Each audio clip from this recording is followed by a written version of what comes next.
बिस्मिल्लाहिर्रहमानिर्रहीम अस्सलाम वालेकुम वेलकम बैक और जनाबे वाला लेक्चर नंबर 19। आज हम लेक्चर नंबर 19 के साथ ही जो सा है अपना चैप्टर फिनिश कर देंगे, चैप्टर नंबर 8 जो कि है विंडोज बेस्ड एनालिसिस। ठीक है, तो अभी तक हम लोग क्या पढ़ चुके हैं, हमें पता चल गया जी प्रोसेस क्या होता है। ठीक है, थ्रेड्स थ्रेड्स क्या होते हैं, टोकन क्या होता है जो सिक्योरिटी कॉन्टेक्स्ट में आपको दिया जाता है, मेमोरी क्या होती है और वर्चुअल मेमोरी क्या होती है। आपको इन तमाम कॉन्सेप्ट्स का आइडिया हो गया। ठीक है अब आगे चलते हैं। आज हम लोगों ने विंडोज रजिस्ट्री के बारे में पढ़ना है। विंडोज रजिस्ट्री इज अ की कंपोनेंट। अगर आप सिक्योरिटी की बात कर रहे हैं तो सबसे पहले सिक्योरिटी एनालिस्ट जो है ना, इमेज मांगता है रजिस्ट्री का या लाइव कंपोनेंट्स का, तो जिसे हम वोलाटाइल मेमोरी इमेज कहते हैं। तो विंडोज रजिस्ट्री उसके अंदर बहुत इंपॉर्टेंट किरदार अदा करती है, क्योंकि विंडोज रजिस्ट्री जो है ना वो एक मैसिव डेटाबेस होती है। ठीक है, जिसे हम हिरारिकल डेटाबेस कहते हैं, और आपके सिस्टम के अंदर जो कुछ भी हो रहा होता है ना वो आपकी रजिस्ट्री में सेव हो रहा होता है। ठीक हो गया। तो रजिस्ट्री को एक्सेस करने के लिए आपके पास एक कमांड होती है जिसे हम रेज एडिट कहते हैं। अगर मैं अपने कमांड प्रॉम्प्ट पे जाऊं और उस पे जाऊं REGEDIT रेज एडिट करूं, तो जनाबे वाला ये रजिस्ट्री मेरे सामने खुल जाती है। ठीक है, और रजिस्ट्री के अंदर जो से है 5 किस्म की जो से हम कहते हैं हाइव्स होती हैं। एच की क्लास रूट, ठीक है, एच की करंट यूजर, एच की लोकल मशीन, एच की यूजर और एच की करंट कॉन्फ़िग। ठीक है, और उसके अंदर फिर फर्दर फोल्डर्स होते हैं, फिर उनके अंदर कॉन्फ़िगरेशन हुई होती है। ठीक है, करंट कंट्रोल सर्विसेज। ठीक है, इनमें से जो ये 5 हैं, इनमें से सिर्फ 2 जो सी हैं वो रियल होती हैं। ठीक है, मेन होती हैं। ठीक है, जिसे कहते हैं एच की यूजर, ठीक है, जो कि आपकी ये है। बाकी तमाम जौन सी इसके अंदर होती है, और एक दूसरे जौन सी होती है वो कहती है एच की लोकल मशीन। ये एच की लोकल मशीन और एच की यूजर, ये 2 मेन होती है, और बाकी जौन सी हैं ये 3 और ये 3 जौन सी हैं ये इसके अंदर होती हैं। ठीक है, किसके अंदर होती है वो भी आपकी स्लाइड के ऊपर लिखा हुआ है। ठीक है, तो ये मकसद था कि आपको कीज दिखा दी जाए। ठीक है, एच की लोकल मशीन में मोस्टली आपके हार्डवेयर से रिलेटेड कॉन्फ़िगरेशन पड़ी होती है, सॉफ्टवेयर से रिलेटेड पड़ी होती है, सिस्टम से रिलेटेड आपकी इंफॉर्मेशन पड़ी हुई होती है। ठीक है, ये आपकी कोई स्पेसिफिक फील्ड की इंफॉर्मेशन। इसी तरह एच की यूजर के अंदर आपके यूजर से रिलेटेड है। ठीक है, कि यूजर के पैरामीटर्स क्या हैं। ठीक है, ये आपने रजिस्ट्री देख ली। रजिस्ट्री देखना बहुत इंपॉर्टेंट था, तो रेज एडिट लिखें, आपके पास रजिस्ट्री खुल जाएगी। ठीक है, तो अच्छा, अब जोन से हैं 2 मेन कीज, एच की यूजर और एच की लोकल मशीन्स। ठीक है, एच की यूजर में यूजर रिलेटेड इंफॉर्मेशन, मशीन के अंदर hardware related information that OS runs. ठीक है, अच्छा, एच की क्लास रूट है जिसे हम एच के CR कहते हैं। वो क्या करती है कि करेक्ट प्रोग्राम जो है वो एग्जीक्यूट करे, मगर वो करेक्ट प्रोग्राम कहाँ से यूज होगा, एच की लोकल मशीन से। ठीक है, ये बहुत इंपॉर्टेंट पॉइंट है। एच की current user, information about a current lockdown user. अब ये करंट लॉकडाउन यूजर कहाँ होगा, एच की यूजर, तभी मैंने इसे रेड कलर में लिखा है। ठीक है, एच की यूजर। एच की करंट कॉन्फ़िगरेशन किधर होगी, मशीन के अंदर होगी। ठीक है, तो 2 जो कीज हैं, क्लास रूट और कॉन्फ़िग जोन सी है वो आपकी लोकल मशीन में जा रही है, और एच की करंट यूजर जोन सा है वो आपके यूजर के अंदर जा रहा है। बड़ा लॉजिकल वे है। ठीक है, तो ये याद हो गया।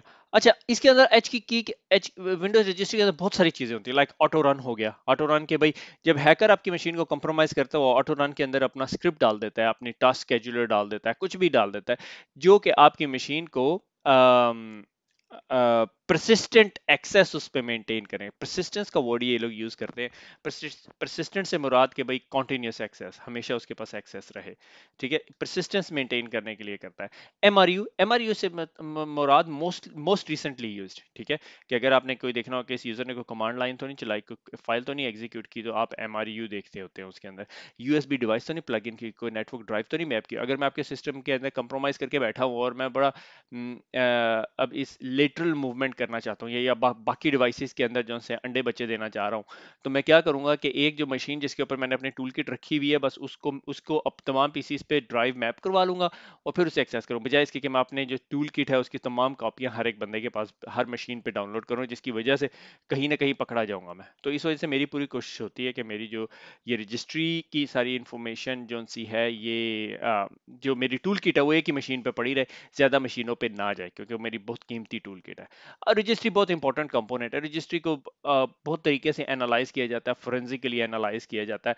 मैं अब यहाँ पे ना ऑफ द बुक जा रहा हूँ, मुझे एक टूल मिला पिछले दिनों, कुछ अर्सा पहले हम लोग यूज करते होते थे, तो हम लोग फोरेंसिक्स में ये टूल यूज करते थे, मुझे नहीं पता अब हो रहा है या नहीं। ठीक है, इस called Windows registry editor, registry explorer. ठीक है, एक सेकेंड, मुझे इसको जरा थोड़ा छोटा कर लें ताकि आप लोगों को मैं दिखा सकूं रिकॉर्डिंग विंडो के अंदर।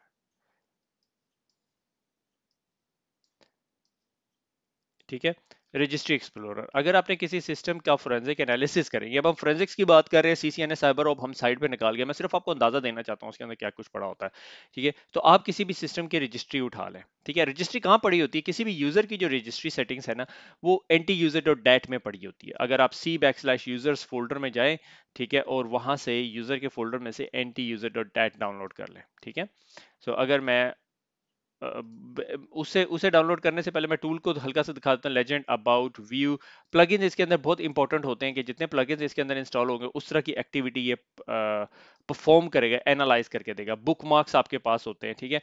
ऑप्शंस के recover deleted keys, show associated deleted records, कोई अगर किसी ने रजिस्ट्री से डिलीटेड रिकॉर्ड किया तो क्या दिखाऊं मैं, ठीक है। शो हिडन की, सारा कुछ, ठीक है। और फिर प्रेफरेंसेस के अंदर के भाई अगर आपने टाइम जोन चेंज करना है, कि फॉर एग्जांपल आप बैठे हुए हैं पाकिस्तान में और आप फोरेंसिक एनालिसिस कर रहे हैं किसी ऐसी कंपनी का जो यूएस में बेस करती है, तो आप इसको यूटीसी में कन्वर्ट कर सकते हैं, ठीक है। ये यहाँ पे मैंने बच्चों का एक पीसी है, उसकी जो सी है एंटी यूजर डॉट डैट रखी। मैं इसमें बहुत डिटेल में नहीं जाऊंगा क्योंकि ये रियल मेरे बच्चों का पीसी है, तो I want to protect their information, ठीक है। तो इसके अंदर ये जो सा है टैंक यूजर के अंदर जो ये यूजर्स के एसोसिएटेड डिलीटेड फाइल्स या registry entries, I am not interested in this, I am interested in ये 18 बुकमार्क्स क्या है, ठीक है। तो 18 बुकमार्क्स के अंदर ये जो है मल्टीपल सब कीज पड़ी हुई है, ठीक है। मैं इनमें से हर एक के अंदर नहीं जाऊंगा। रन एमआरयू, अगर उन्होंने कोई कमांड रन की हो तो लिहाजा किसी बच्चे ने ना बैठ के मोस्ट रिसेंटली स्टार्टेड प्रोग्राम जो किसी ने रन किया, उसने जाके ये जो C:\1 रन करने की कोशिश की है, क्या था ये मुझे नहीं पता, ठीक है। इसकी कौन सी तारीख है जी, 25/11/2017 को उसने रन करने की कोशिश की है, 1 साल से ऊपर का स्टोरी होगी, ठीक है। इसी तरह टाइप्ड यूआरएल, अगर किसी ने यूआरएल खोला तो किसी बच्चे ने ये यूआरएल खोलने की कोशिश की है, ठीक है। इसमें मोस्ट इंटरेस्टिंग चीज जो सी है वो रीसेंट डॉक्यूमेंट्स है। अगर आप इस रीसेंट डॉक्यूमेंट को देखें, मैं इसमें बहुत ज्यादा डिटेल में नहीं जाऊंगा, तो वो डॉक्यूमेंट्स डॉट लिंक असेसमेंट कोई करने की कोशिश कर रहा है, उसने पावर पॉइंट बनाई है, फिर डाउनलोड किया है, फिर डाउनलोड किया है, फिर ईद का कोई डॉक्यूमेंट बनाया है, फिर फेस्टिवल का कोई किया है, कोई मेडिवल एजेस का, और ये रोब्लॉक्स, ठीक है। रोब्लॉक्स आपको पता है आजकल बच्चे बहुत ज्यादा खेल रहे हैं, तो ये सारी एक्टिविटीज हुई हुई है और मेरे सामने आगे डिटेल्स आ रही है। ये आपकी रजिस्ट्री के अंदर ये सारी इंफॉर्मेशन पड़ी हुई होती है, ठीक है। इससे ज्यादा मैं आपको नहीं दिखाऊंगा क्योंकि मेरे बच्चों का पर्सनल कंप्यूटर है, it is evasion of their own privacy. तो ये सारी वैल्यूज जो सी है ये आपको रजिस्ट्री के अंदर से मिल रही है, और ये टूल जो सा है is one of the tool. मैं आपको ये नहीं कह रहा ये टूल जरूर यूज करें, मगर मैंने बहुत सारे फोरेंसिक एनालिस्ट को देखा है कि वो इस टूल को इनिशियली यूज करते हैं, उसके बाद पेड टूल्स पे चले जाते हैं। तो ये जो है on the basis of these plug in उन्होंने ये 18 प्लेसेस निकाल के दे दी हैं, ठीक है, जो कि आपको बहुत सारी इंफॉर्मेशन देती है, ठीक है।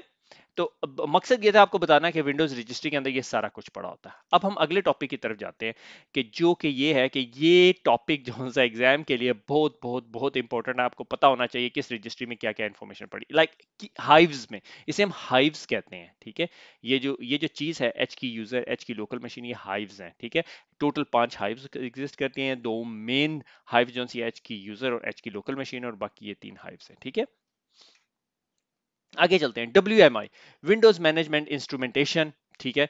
ये एक सॉर्ट ऑफ सर्विसेज है, ठीक है, जो कि माइक्रोसॉफ्ट ने बनाई, जो कि माइक्रोसॉफ्ट के इंफ्रास्ट्रक्चर को स्केलेबिलिटी प्रोवाइड करेगी, ठीक है। अब स्केलेबिलिटी किस तरह प्रोवाइड करेगी कि एक एक टर्म यूज होती है, window web based enterprise management, ठीक है, WBEM, ठीक है। ये क्या करती है कि एक बंदा जौन सा है कल को आता है, कहता है यार ये माइक्रोसॉफ्ट विंडोज से मैं कोई इंफॉर्मेशन एक्सट्रैक्ट करना चाहता हूँ, ठीक है। तो आप ये इंफॉर्मेशन एक्सट्रैक्ट कर देते हो, माइक्रोसॉफ्ट आपको ये सर्विसेज प्रोवाइड करती है एज ए WMI, ठीक है, विंडोज मैनेजमेंट इंस्ट्रूमेंटेशन। आप उस बेसिस पे वो इंफॉर्मेशन एक्सट्रैक्ट करते हो कि इस पे कितना बड़ा प्रोसेसर लगा हुआ है, कितनी रैम लगी है, वो सारी की सारी इंफॉर्मेशन आप एक टूल बनाया आपने और उस टूल के जरिए एक्सट्रैक्ट किए, और एक्सट्रैक्ट करके आपने यूजर को एक डिस्प्ले पैड के ऊपर दिखा दिया कि आपके नेटवर्क में 15,000 मशीन पड़ी हुई है, और 15,000 मशीन की ये सीपीयू है और ये मेमोरी है। ये सॉर्ट ऑफ मिनी स्क्रिप्ट हो गया, ठीक है। Provide the information status of local machine का इंफॉर्मेशन दे देती है, सिक्योरिटी सेटिंग दे सकती है, बहुत सारी इंफॉर्मेशन आपको देती है, ठीक है। अब उसके ऊपर बहुत सारी कंपनीज ने डिफरेंट किस्म के टूल बनाए हुए हैं। सोलोविंड्स ने अपना टूल बनाया हुआ है, ठीक है। माइक्रोसॉफ्ट का एससीसीएम में भी इस पे बेस करता है, मुझे 100% नहीं पता है। एक और कंपनी है जो बड़ी रिसेंटली हमने देखी, इसका ऑर्डर नेक्स्ट थिंग, NESTING, ठीक है, NEXTING, TING, ये क्या करती है? ये मिनी एजेंट आपके पीसी पे इंस्टॉल कर दिया, आपके पूरे नेटवर्क में मिनी एजेंट आ जाता है और वो तमाम मिनी एजेंट से सारी इंफॉर्मेशन एक्सट्रैक्ट करके आपको लाके दिखा रही होती है और उसमें बताता है कि यार इतने यूजर की मशीन क्रैश हो रही है, इतने यूजर की मशीन पर ब्लू स्क्रीन आ रहा है, इतने यूजर की मशीन के इवेंट व्यूवर के अंदर ये इश्यूज आ रहे हैं। वो भी WMI को लेवरेज करती है, उसमें बहुत सारी इंफॉर्मेशन वो WMI के जरिए रिक्वेस्ट कर रही होती है। ठीक है, तो जिसका कहा WMI doesn't gives the capability to pull the data. आपने डेटा पुल करना होता है, WMI सिर्फ एक इंटरफेस है, एक तरीकेकार है जिससे आप माइक्रोसॉफ्ट की मशीन को क्यूरी कर सकते हैं। ठीक है, और आपके पास अप्रोप्रिएट परमिशन होनी चाहिए। इसका ये मतलब नहीं आपके पास परमिशन ना हो तो आप उसे कर सकें। ठीक है, जिस तरह अगर मैं अपने CMD पे जाऊं तो एक टूल है WMIC, ठीक है, माइक्रोसॉफ्ट का बिल्ट इन टूल है, और यहाँ पे /? ये देखें जी, ये सारा कुछ आप कर सकते हो। ठीक है, अब से फॉर एग्जांपल मुझे नहीं पता मैं क्या कर सकता हूँ।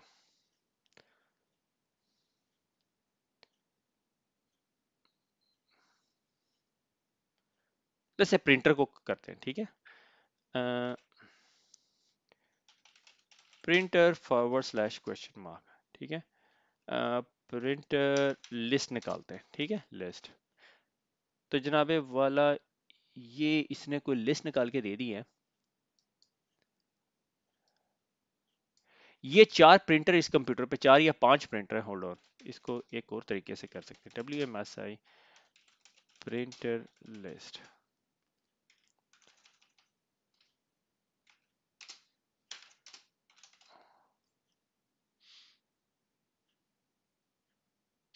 बहरहाल जी, ये आपको तमाम वो प्रिंटर्स जो मेरे पीसी पे कॉन्फ़िगर हुए हैं उन तमाम की डिटेल दे रहे हैं, और उसके अलावा भी बहुत सारी डिटेल दे रहा है। ये दो लेटर्स पे, ये A5 पे, ये लेटर पे, ये बी लेटर पे। ठीक है, इस तरह WMI के ऊपर और भी बहुत सारे आप काम कर सकते हैं। ये आपके पास सारी कमांड है। WMIC पे चले जाएं, /? करें।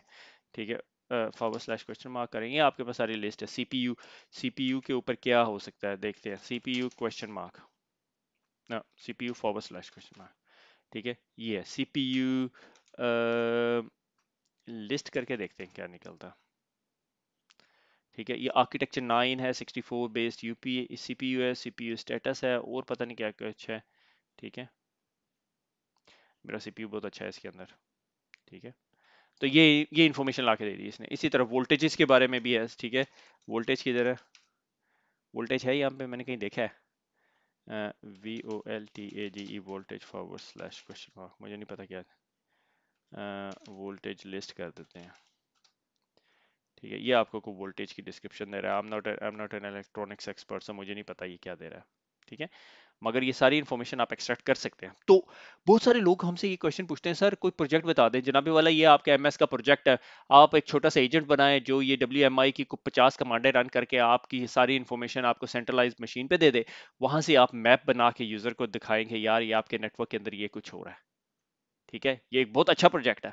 ठीक है, कि आप लोग बजाय इसके कि एक स्कूल के सॉफ्टवेयर ही बनाने लग जाए, हॉस्पिटल के एंट्री सिस्टम भी बनाने लग जाए, इससे बाहर निकल के देख लें, ये बहुत अच्छा प्रोजेक्ट का आइडिया है WMI बेस्ड। ठीक है, तो ये WMI होता है। ठीक है, इसकी क्या जरूरत पड़ती, क्यों जरूरत पड़ती है, डिपेंड अपॉन। ठीक है, ये एक टूल है। उसके बाद आ जाता है हैंडल। हैंडल जो सा ना समझाना थोड़ा मुश्किल है। ठीक है, हैंडल आप ऐसे समझ लें कोई एक ऐसी चीज है जो आपको किसी प्रोसेस पे होल्ड दे देती है। ठीक है, handle is an abstract which hides the real memory addresses from the API। याद है प्रोसेस के अंदर थ्रेड पड़े थे, थ्रेड से निचला लेवल है जिसे हम हैंडल कहते हैं। ठीक है, अगर मैं अपने टास्क मैनेजर खोलूं, ठीक है, टास्क मैनेजर, तो ये जो हैंडल्स है ना, ये हैंडल्स है। ठीक है, और ये हैंडल अगर मैंने एक प्रोसेस के अंदर या एक थ्रेड के अंदर एक फंक्शन परफॉर्म करना है तो मुझे कोई हैंडल दे देगा। ठीक है, और हैंडल क्या होगा कि मुझे एग्जैक्ट मेमोरी लोकेशन दिखाए बगैर मेरा वो काम होता रहेगा, और मेरे पास वो हैंडल का कंट्रोल होगा, उसको मैं एग्जीक्यूट कर सकूंगा। मगर जिस तरह ही मैं हैंडल से काम करके फारिग हो जाऊंगा, मुझे वो हैंडल रिलीज कर देना चाहिए। अगर मैं रिलीज नहीं करूंगा तो फिर लीकेजेस होगी, जिसे हम हैंडल लीकेजेस कहते हैं। ठीक है, तो handle is an abstract which hides a real memory addresses from API user. कि अगर यहाँ पे एक यूजर बैठा हुआ है और उसने कोई फंक्शन परफॉर्म करना है, API यूजर है, एप्लीकेशन प्रोग्रामिंग इंटरफेस, और ये आपके पास हैंडल है, तो हैंडल क्या करेगा, यूजर को दिखाए बगैर मेमोरी के अंदर जो सा एक फंक्शन परफॉर्म कर दे। यूजर को एग्जैक्ट एक्सेस नहीं देनी अपनी मेमोरी के ऊपर, वो तो मेमोरी के अंदर से बहुत सारा कुछ भी रीड कर सकता है। ठीक है, और अगर आप रिलीज नहीं करते हैंडल को, to a resource, other people may not be able to access it. अक्सर होता है आपने फाइल खोली हुई है, दूसरा बंदा फाइल खोलने की कोशिश करता है तो एरर मैसेज आ जाता है, ठीक है। और अगर आपने हैंडल ओपन किया, ठीक है, जिसके जरिए से आप एक मेमोरी लोकेशन को एक्सेस कर रहे हैं, आपको नहीं पता किस मेमोरी लोकेशन को कर रहे हैं क्योंकि हैंडल बीच में बैठा हुआ है, तो और आपने उसे क्लोज नहीं किया, तो वो एनोलॉजी या उसकी एग्जांपल ये हो सकती है कि मेमोरी लीक हो गया आपने, ठीक है, आपने मेमोरी लीक कर दी। अच्छा, इसी तरह एक एक ये कमांड सेट है, ठीक है, INT FD ओपन कर रहा है ETC पासवर्ड फाइल और रीड राइट की परमिशन मांग रहा है, ठीक है। तो ये क्या हो रहा है, request to open a password file with read and write permission. अब रीड एंड राइट परमिशन के लिए आपने एक फाइल ओपन कर ली, ये जो रीड राइट परमिशन है, ये सिक्योरिटी परमिशन है, ये भी हैंडल के जरिए हैंडल हो जाती है, ठीक है। और हैंडल की जो फाइल नेम है ना, वो .h से फिनिश होती है, मोस्टली लाजमी नहीं है, Windows defender DEF dot handle, और उसके बाद मैंने अपनी मशीन के ऊपर जो सा है .h का सर्च चलाई, तो ये तमाम चीजें हैं। तो आप ये समझ लें कि हैंडल जो सा है वो एक एब्स्ट्रैक्ट है, ठीक है, जो रियल मेमोरी और यूजर के दरमियान जो सा एक मिडल मैन का किरदार अदा करता है, ठीक है ना, ताकि जो यूजर को डायरेक्ट एक्सेस ना दे दीजिए मिडिल मेमोरी उसके ऊपर। और इसी तरह इस एग्जांपल के अंदर जो सा है, यूजर रिक्वेस्ट कर रहा है एक ETC पासवर्ड फाइल को खोलने के लिए, ठीक है, हालांकि ETC password is not a very good example, read write permission के साथ, तो परमिशंस को भी हैंडल करता है हैंडल, ठीक है, हैंडल के जरिए आप परमिशंस भी हैंडल कर सकते हैं, ठीक है। उसकी बहुत सारी डिफरेंट एग्जांपल्स हैं, मगर it's like a programming concepts, ठीक है, मगर आपको बेसिक आइडिया हो जाए कि अगर आप प्रोसेस देखें, थ्रेड देखें, हैंडल देखें, तो आपको समझ आ जाए यार ये चीजें हैं, कोई चीज होती है, हैंडल जो सा है कोई इंटरमीडियरी है, कोई एब्स्ट्रैक्ट है बिटवीन द API यूजर और वो उसके दरमियान, तो आप इसको थोड़ा सा इन्वेस्टिगेट कर सकें, ठीक है। उसके बाद आ जाता है सर्विसेज। सर्विसेज बहुत इंपॉर्टेंट पार्ट है आपकी जिंदगी का, ठीक है, और ये एग्जाम के अंदर जरूर आ जाना आपके पास।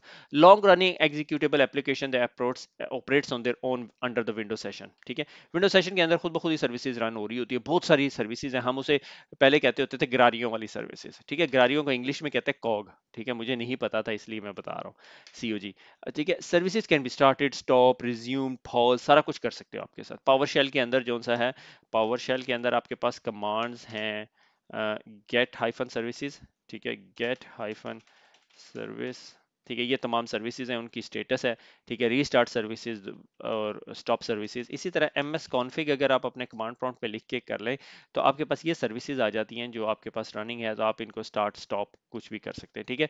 अगर आपको याद हो, हमने यहाँ पे टेनेबल IO इंस्टॉल किया हुआ था, ठीक है, किधर गया, टेनेबल नेसेस, ठीक है।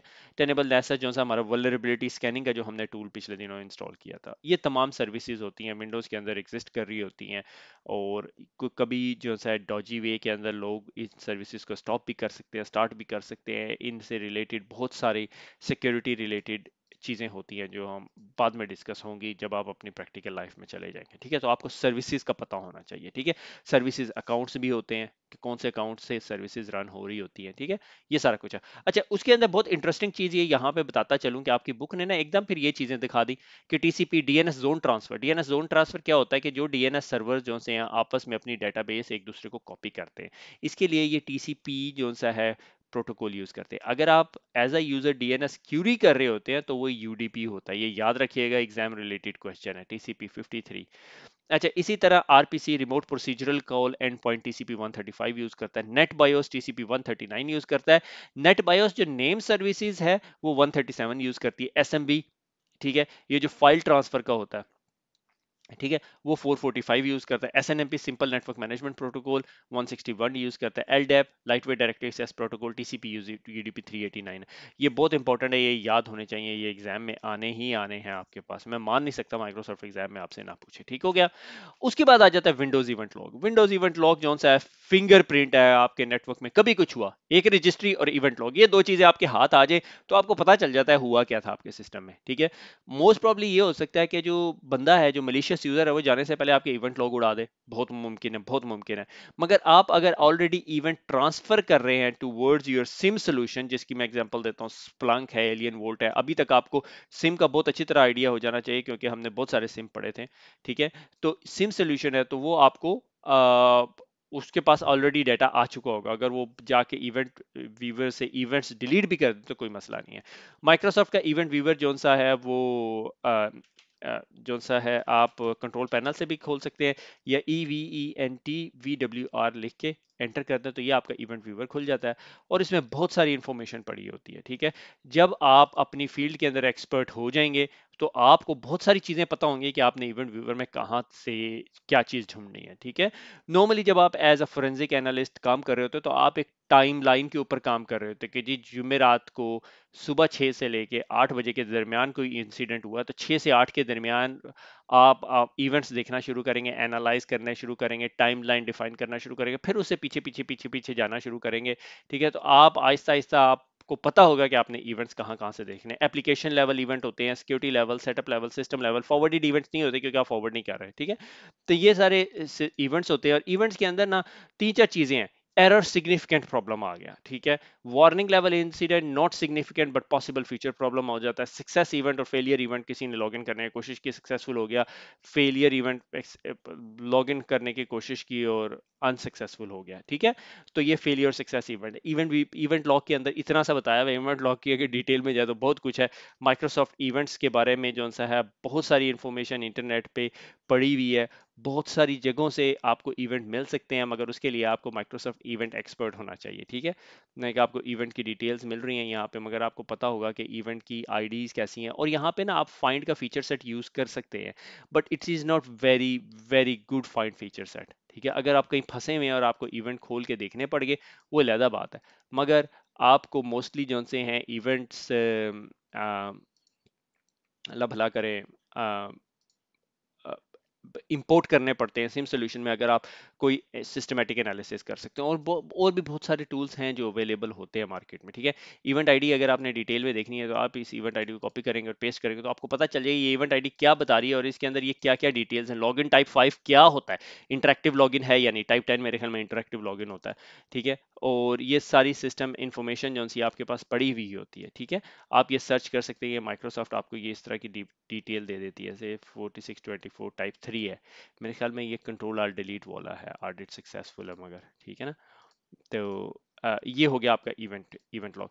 आज के लेक्चर के अंदर ना हमने ये जो तीन चार जो छोटे छोटे टॉपिक्स पढ़े रहे बहुत इंपॉर्टेंट है, क्विक रिव्यू कर लेते हैं। मैं एज्यूम कर रहा हूँ अगर मेरी मेमोरी सही सर्व कर रही है कि ये आखिरी स्लाइड थी। विंडोज रजिस्ट्री हमने देखी, वेरी की कंपोनेंट है, 5 डिफरेंट टाइप्स ऑफ रजिस्ट्री की है, एच की, यूजर, लोकल मशीन मेन है, बाकी जो से हैं वो सिर्फ शॉर्टकट हैं टूवर्ड्स द रियल कीज। ठीक है, WMI हमें पता है, विंडोज मैनेजमेंट इंस्ट्रूमेंटेशन, आप क्यूरी कर सकते हो विंडोज की मशीन को और to get the answer out. Handle जो से हैं एब्स्ट्रैक्ट है बिटवीन रियल मेमोरी और एपीआई यूजर के दरमियान। ठीक है, ताकि यूजर को डायरेक्ट एक्सेस ना दे दी जाए। Services long term running services है, हमारे पास बहुत सारी सर्विसेज हैं विंडोज के अंदर। Windows is a set of services जो विंडोज को चलने में मदद देती है। ठीक है, डीएनएस की सर्विसेज है, एसएनएमपी की है, एसएमबी की है, और बहुत सारी सर्विसेज है हमारे सिस्टम के अंदर। फिर उसके बाद इवेंट लॉग, जो कुछ हमारे सिस्टम के अंदर हो रहा है, ठीक है, उसकी तमाम लॉगिंग इंफॉर्मेशन आपके पास आ रही है, डिबगिंग लेवल नहीं आ रही, वो डिपेंड करता है आपने क्या की हुई, हम उसकी डिटेल में नहीं जा रहे। और लॉग्स आपको विंडोज इवेंट व्यूअर में मिलेंगे। इट इज सजेस्टेड कि विंडोज इवेंट व्यूअर के लॉग जो हैं उठा के आप अपने सिम सोल्यूशन में रखें। अब सवाल ये पैदा होता है कि कौन से इवेंट लॉग करें, क्या तमाम यूजर्स के पीसी के करें? अगर ये करने लगे तो फिर बहुत बड़ी स्टोरेज चाहिए अगर आपके पास 5000 डिवाइसेस का नेटवर्क है।